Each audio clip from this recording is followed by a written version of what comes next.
बिस्मिल्लाहिर्रहमानिर्रहीम। खातिन हज़रात, मैं हूँ अख्तर अब्बास और आप सबको मेरा सलाम पहुँचे। हम ज़िंदगी में फ़ैसले करते हैं, छोटे बड़े, अच्छे बुरे, काफ़ी बुरे।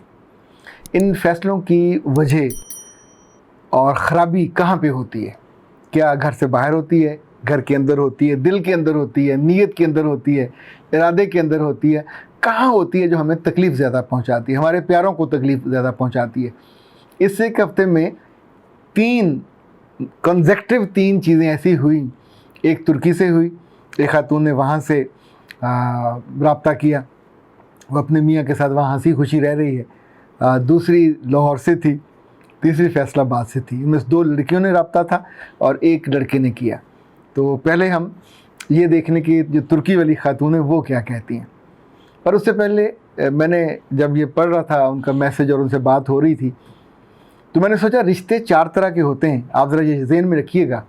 खून के रिश्ते, मोहब्बत के रिश्ते, मुरव्वत के रिश्ते और कानून के रिश्ते। यूँ समझिए, खून और कानून को कर लेते हैं कैटेगरी में और मोहब्बत और मुरव्वत को कर लेते हैं कैटेगरी में। ये जब जब लड़ेंगे तो इसी तौर पे आपस में लड़ेंगे, और जब जब ये ख़राब होंगे तो भी, और जब जब ये बहुत अच्छे होंगे तो भी। खातून का नाम है एनी, और पूरा नाम मैं नहीं बता रहा, आधा मैंने रोक दिया। मैं कुछ वक्त से एक मसले का शिकार हूँ। मेरे शौहर बहुत अच्छे हैं और यहाँ हम बहुत खुश हैं, मगर उन्हें मेरी एक दोस्त से मिलने जुलने और राब्ते पर सख्त एतराज़ है। मेरा ख्याल है ये मेरी तरफ से है कि वो समझते होंगे कि उनकी बीवी तो मासूम है और वो लड़की थोड़ी बोल्ड होगी, बदतमीज़ होगी, या बाज़ लड़कियां सेक्सुअली इतनी नॉनसेंस होती हैं कि वो बातें कर जाती हैं अपने ताल्लुकात, अपने मामलात, अपने इवन गैर अखलाकी मामलात। तो लड़कियां उनको सुन के समटाइम उनके बारे में सोचने लग जाती हैं। फॉलोअर्स नहीं होती, पर इंसान है, जो हम सुनते हैं बिलाखिर हम वो बन जाते हैं। इसलिए सियानों ने बुरी सोसाइटी से मना किया, अच्छी सोसाइटी में, अच्छी सोहबत उसे कहते हैं, उसमें बैठने उठने का कहा। तो मियाँ को चुके वो बहुत एतराज़ है और वो बहुत क्लैरिटी के साथ कह चुके हैं कि उसको रुक जाओ, उससे बात न करो। मैं अपने मियाँ के सिर्फ कहने पर उस दोस्त से रब्ता कैसे कम कर दूँ? हमारी पुरानी दोस्ती है, ये दलील नंबर 1 है। अचानक उससे कैसे दूर हो जाऊँ? ये दलील नंबर 2 है। मैं सब कुछ उसे नहीं कह सकती, ये दलील नंबर 3 है। मैं उसे हर्ट नहीं कर सकती, ये दलील नंबर 4 है। पर मैं अपनी मियाँ को चीट भी नहीं करना चाहती, ये दलील नंबर 5 है। आप सोचिए कि ये मसला जो आपको बाहर एक छोटा सा मसला लग रहा है, ये ज़िंदगी के एक बड़े फ़ैसला करने की गलती में ढल जाएगा। उस दोस्त के साथ इसका निकाह नहीं हुआ, उस दोस्त के साथ इसका ताल्लुक़ और वास्ता एक मुरव्वत का है, मोहब्बत का नहीं है। ना खून का है ना कानून का है। तो 3 रिश्तों की जो कैटेगरीज हैं उसमें वो नहीं आती। तो क्या सिर्फ मुरव्वत की वजह से कि आपके कानों को उसकी बातें अच्छी लगती हैं, आप उसकी बातों पे हंसती हो, मुस्कुराती हो, वो गंदे लतीफ़े सुनाती है, वो गंदे वाक़यात सुनाती है, एंड यू एंजॉय। अभी एक बात और याद रखिएगा, बेशतर घरों में मर्दों ने अपने घर में ऐसे सिस्टम्स किए हैं जो ऑपरेटिव हैं कि जिसमें घर में होने वाली फ़ोन पे बातें, आपस में बातें, वो उनको इल्म हो जाता है। ये कोई छोटी बात नहीं है। ज़ाहिर है दुनिया तेज़ है, लोग दफ्तरों में बैठ के घरों के एसी बंद कर लेते हैं, दफ्तरों में बैठ के दरवाजे खोल लेते हैं रिमोट कंट्रोल से, और अपने कमरे में बैठ के, अब तो बच्चे आने वाले मेहमानों को दिखाते हैं कि हमारे अब्बा के मोबाइल से रिमोट ऑन हो जाता, ऑफ हो जाता है। That's a technology. तो आप किसी से बातें करें तो मियाँ तक वो बात नहीं पहुँचेगी। ये कौन सी साइंस ऐसी है जो ये काम न कर सके? आसान काम है, लेकिन ये काम होने के बाद उसमें आप कितने एक्टिव होते हो, या ये बात तय करेगी आपकी इज्जत करनी है या आपकी बेइज्जती होनी है। वहाँ उस मौके पे आप कितने रिसेप्टिव हो, ये तय करेगी बात कि आप ज़िंदगी के फैसले कितने कमज़ोर करते हो, बूढ़े, गलत, घटिया। अच्छा, अब ये ख़त, ये जो उनका मैसेज है, इसमें जो उनकी दलाइल हैं, आपको लगता है ये दलीलें देने वाली हैं? क्या ये दलीलें मियाँ के सामने वो दे सकती है? क्या ये दलील किसी भी कोर्ट कचहरी में पेश की जा सकती है कि चूंकि हमारी दोस्ती पुरानी है इसलिए मैं अपने मियाँ की बात इग्नोर कर दूंगी, उसके साथ मैं मिलती रहूंगी, मुझे उससे मिलना अच्छा लगता है।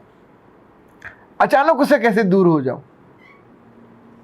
और मैं आपसे ये नहीं बता सकती किसको, जिसकी वजह से घर, दिल, रिश्ता टूट रहा है, एट स्टेक है। मैं उसे हर्ट नहीं कर सकती, तुम्हारी वो मामी लगती है, तुम उसे हर्ट नहीं कर सकती। क्यों नहीं हर्ट कर सकती? हमारे एक बड़े मशहूर शायर थे मुनीर नियाज़ी, आप उनकी नज़में गज़लें पढ़ते रहे। एक दफ़ा वो किश्वर नाहिद के साथ जहाज़ में सफ़र कर रहे थे। अब किश्वर नाहिद अभी ज़िंदा हैं, मशहूर कॉलम निगार हैं और शायरा बहुत अच्छी हैं, लेकिन एक जवानी में भी अब भी एक बोल्ड खातून मानी जाती। जहाज़ में जो मुझे याद पड़ता है उनके सफ़रनामे में जो लिखा मुनीर नियाज़ी ने कि उनके बेटे ने आके उनके होंठों पे किस किया। अच्छा, मर्दों में ये नहीं होता, जब बेटे बड़े हो जाते हैं तो माओं के साथ इस तरह नहीं करते। बहुत हुआ तो गालों पे कर लिया, माथे पे कर लेते हैं। हम सारी उम्र तरसते रहे, हमने तो अपनी माँ को कभी सोचा भी नहीं इस तरह था कि बहुत हुआ तो माथे पे बोसा कर लेते थे, हाथों पे बोसा कर लेते थे। जब बड़े हो जाते हैं तो माँ के होंठों पे बोसा नहीं करते।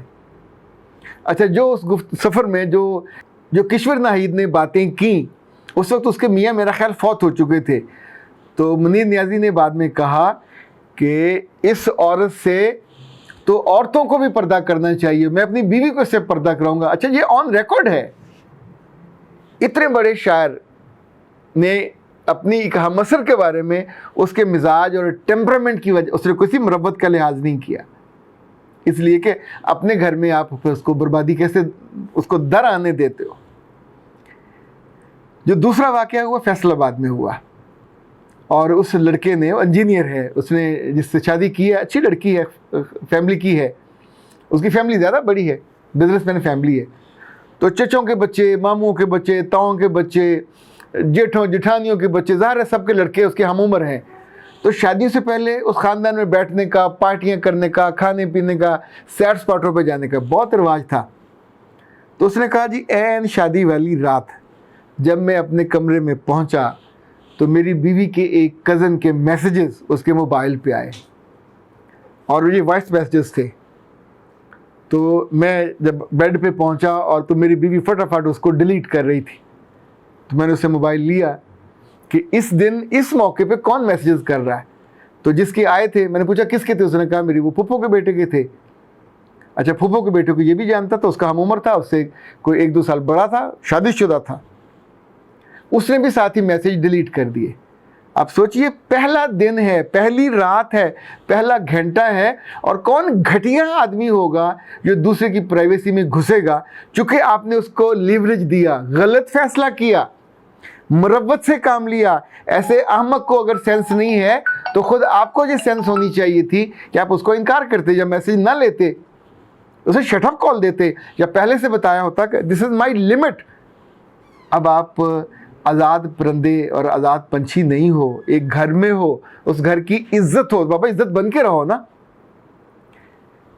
मुझे याद है जब मेरी शादी हुई थी तो मेरी सास ने मेरी अहलिया से कहा था, बेटा तुम्हारे चचों के बेटे, ताए के बेटे, जितने कज़न हैं, जब तक तुम यहाँ थे तो सब तुम बहन भाई थे। क्योंकि उनके घर में जितने कज़न आते थे पढ़ते थे, और उनके अब्बा बहुत मेहरबान थे, उन्होंने बहुत से अपने बहनों के बच्चों को पढ़ाया, बड़ा किया, जॉबें करवाई, पर वहाँ वो बेटों की तरह रहते थे।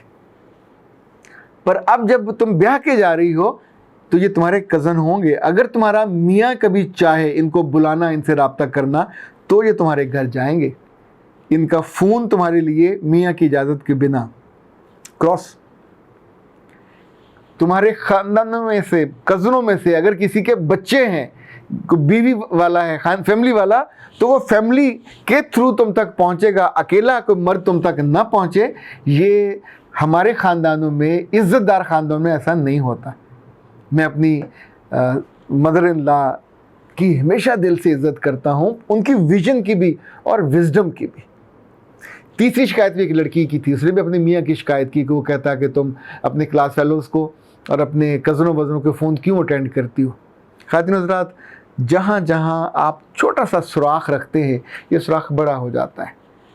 ये जो कानों में रस घोलने वाले गंदे जुमले, लतीफ़े और बातें आती हैं, कहीं ना कहीं कोई दोस्त आपके मियाँ के बारे में कोई घटिया लफ्ज़ कह देती है, उसका कोई नाम रख देती है, और शाम को उसका सिस्टम उसको बता दे कि तुम्हारी बीवी ने तुम्हारा ये नाम सुना और आगे से रिएक्ट नहीं किया, या तुम्हारी सास ने ये कहा, तुम्हारे ससुर ने ये कहा, तुम्हारे साले ने ये कहा, वो फलां मामे के बेटे ने, फुफ्फो के बेटे ने, खाला के बेटे ने ये कहा, और वो आपके कान में जुमले नहीं होते, जहर होता है, तो वो जहर मुंह से निकलेगा, उस रिश्ते को खा जाएगा। खानगी ज़िंदगी स्टार्ट करने के बाद कभी कोई ऐसा कमज़ोर फैसला मत कीजिए कि जिसमें तरजीह में आपका मियाँ नीचे आ जाए और आपके मुरब्बत के रिश्ते, आपके कज़न, आपके दोस्त ऊपर चले जाए। रिश्ता नहीं चलेगा। लिख लीजिए, रिश्ता वही चलेगा जिसका आपका दिल एक मजबूत फैसले के साथ, एक मियाँ आपके पीछे दीवार है तो आप भी तो उसके साथ पूरी मजबूत बुनियादों का घर और दरो दीवार हो, तो आपके बच्चे छत बनेंगे ना, तो आपका ख़ानदान आगे चलेगा। आपके ख़ानदान को जिस तौर पर रिकग्निशन नादरा ने देनी है वो फैमिली ट्री कहलाता है। उसमें आपका मियाँ है, आप हो और आपके बच्चे, उसमें कहीं आपके दोस्तों का तज़किरा नहीं है, उसमें कहीं आपके फुफेरे, चचेरे, ममेरे, खलेरे, तरेरे, लोरेरे, किसी भाई का जिक्र नहीं है, उसमें किसी दोस्त का जिक्र नहीं है, किसी इस तरह के फ्री स्टाइल मुरव्वत वाले रिश्ते का कोई जिक्र नहीं है। ऐसे रिश्ते जो इतने ही आर्जी हों, वक्ती हों, लम्हाती हों, उनको अपने कानूनी रिश्तों पे, अपने मोहब्बत वाले रिश्तों पे और अपने खूनी रिश्तों पे कभी तरजीह मत दे। जो देते रहे हैं, मैंने उनको पिटते ही देखा है, उनको रोते ही देखा है। बहुत कम होता है कि वो रिश्ते आपके इन रिश्तों के तोल में पूरे उतरे। तोल इन्हीं का ज़्यादा होगा। आज़मा देखिए, लेकिन आज़माने के बाद जो नुकसान हो जाएगा उससे पहले कमज़ोर फ़ैसले करना बंद कीजिए, मजबूत फ़ैसले कीजिए। अपने मियों के साथ, अपने ख़ानदानों के साथ, इज़्ज़त के साथ, आबरू के साथ तगड़े फ़ैसले करें ताकि आपसे शिकायत ही ना हो। अख्तर अब्बास को इजाज़त दीजिए। अस्सलाम वालेकुम।